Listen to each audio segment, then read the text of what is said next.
বর্তমানে বাংলাদেশের তেল পাম্পগুলোতে তেলের সংকট এতটাই তীব্র যে তেলের বিশাল লাইন দেখা দিচ্ছে। এখন প্রশ্ন হলো, এই সংকট কি সাধারণ মানুষ অতিরিক্ত উৎসাহী এই জন্য, নাকি এর পেছনে রয়েছে সিন্ডিকেটের বড় সব রাঘব বোয়াল? সরকার জ্বালানি মন্ত্রী সংসদে দাঁড়িয়ে বলছে বাংলাদেশে এই মুহূর্তে তেলের কোনো সংকট নেই। মাননীয় স্পিকার, স্পষ্টভাবে বলতে চাই, এই পর্যন্ত বাংলাদেশের জ্বালানির কোনো ঘাটতি নাই, বরং আমরা গত বছরের তুলনায় সরবরাহ আরও বৃদ্ধি করেছি। গত বছরের এই সময় যে পরিমাণে জ্বালানির তেল বিক্রি হয়েছিল, এই বছর তার চেয়ে বেশি সরবরাহ নিশ্চিত করতে পেরেছি।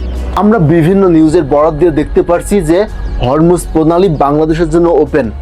বাংলাদেশের তেলবাহী জাহাজ সেখান থেকে তেল নিয়ে বাংলাদেশের উদ্দেশ্যে আসতেছে। এই ঘটনা শুরু হয় মধ্যপ্রাচ্যে ইরান ও ইসরায়েলের যুদ্ধের মাধ্যমে। যখন থেকে যুদ্ধ শুরু হয় এবং হরমুজ প্রণালী ইরান বন্ধ করে দেয়, তার একদিন পর থেকেই এইরকম তেলের চাপ তৈরি হয়। আর বাংলাদেশে অন্তত 40 দিন, কমপক্ষে 40 দিনের মতো তেল রিজার্ভ থাকে। অথচ হরমুজ প্রণালী বন্ধের একদিন পরে বাংলাদেশে শুরু হয়ে গেল তেলের মহামারী। আচ্ছা, ধরলাম বাংলাদেশের সাধারণ জনগণ অতি ভয়ে বা অতি উৎসাহিত হয়ে টাঙ্কি ফুল করে সবাই তেল দিতে শুরু করলো।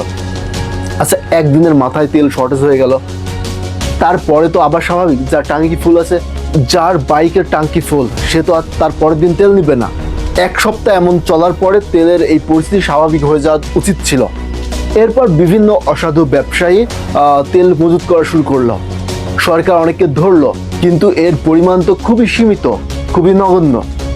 বাংলাদেশে যত তেল প্রতিদিন প্রয়োজন সেই তুলনায় খুবই নগণ্য।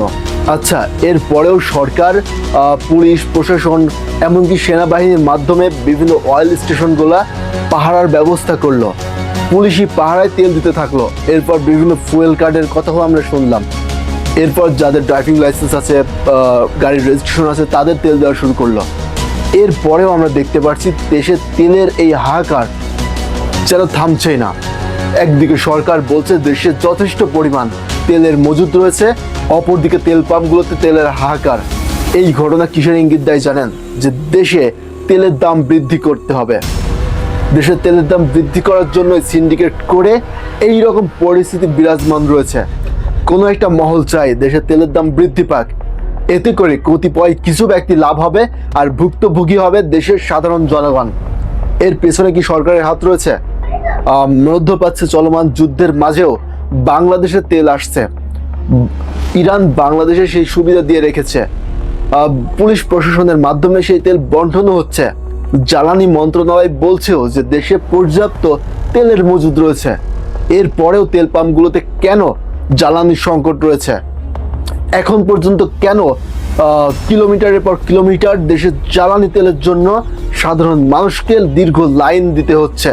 কেন স্থানীয়ভাবে যারা তেলের খুচরা বিক্রেতা, তারা তেল বিক্রি করছে চড়া মূল্যে? আবার এরই মাঝে সরকার ঘোষণা দিয়েছে তেলের দাম বৃদ্ধি করবে। আসলে কি সরকার বিকল্প ব্যবস্থা গ্রহণের পরেও শুধু যে মধ্যপ্রাচ্য তেল দেয় তা নয়, বিশ্বের অনেক দেশ রয়েছে যারা তেল বিক্রি করে থাকে। আর এত কিছুর পরেও দেশে যে জ্বালানি তেলের দাম বৃদ্ধি পাচ্ছে এবং সিন্ডিকেট তৈরি হচ্ছে, দেশে তেল থাকার পরেও তেল পাম্পগুলোতে তেল থাকছে না, এতে করে একটা মহল, সরকার একটা স্কোপ পাবে যে তেল পাম্পগুলোতে তেল নাই, বেশি দাম দিলে তোমরা অন্তত তেলগুলো পাবা। জনগণ তাতেও রাজি হবে, কারণ যে ভোগান্তি তৈরি হচ্ছে এতে তেলের দাম বেশি হোক, জনগণ তেল চাই। এতে করে একটা মহল, সরকার অন্তত একটা স্পেস পাইলো যে আমরা তেলের দাম বৃদ্ধি করতে পারি। সো সরকার বারবার চিল্লাচ্ছে যে দেশে জ্বালানির পর্যাপ্ত মজুদ রয়েছে, পূর্বে যে কোনো সময় থেকে বেশি মজুদ রয়েছে।